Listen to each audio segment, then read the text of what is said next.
बाळाला आहार सुरू केलाय का? मग जर बाळाला आहार सुरू केला असेल, तर एखादा पदार्थ देत असताना तो नीट व्यवस्थित शिजवून द्यावा.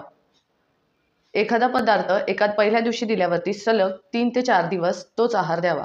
त्यामुळे बाळाला एका पदार्थाची सवय होण्यास मदत होईल. बाळाला आहार देत असताना पहिल्या दिवशी त्याने तो 1 ते 2 चमचे खाल्ला तरी चालेल. हळू-हळू 8 दिवसात तुम्ही अर्धा वाटी देऊ शकता आणि 15 दिवसांनी तो पूर्ण वाटी खाऊ शकतो. बाळाला आहार सुरू केल्यानंतर भांडी आणि बाळासाठी वापरण्यात येणारा चमचा, वाटी यांची योग्य ती स्वच्छता ठेवा. आठवड्यातून एकदा त्यांना उकळून घ्या.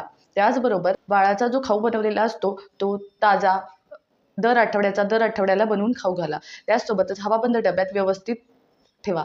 बाळाच्या आहारात तूप, दूध, लोणी त्याचबरोबर ड्रायफ्रूट पावडर, अंजीर, खजूर, खारीक हे पदार्थही ॲड करा. ज्यामुळे बाळाच्या पदार्थांची पौष्टिकता तर वाढेल, त्याचसोबत बाळाचे पोषणही चांगले होईल. बाळ 1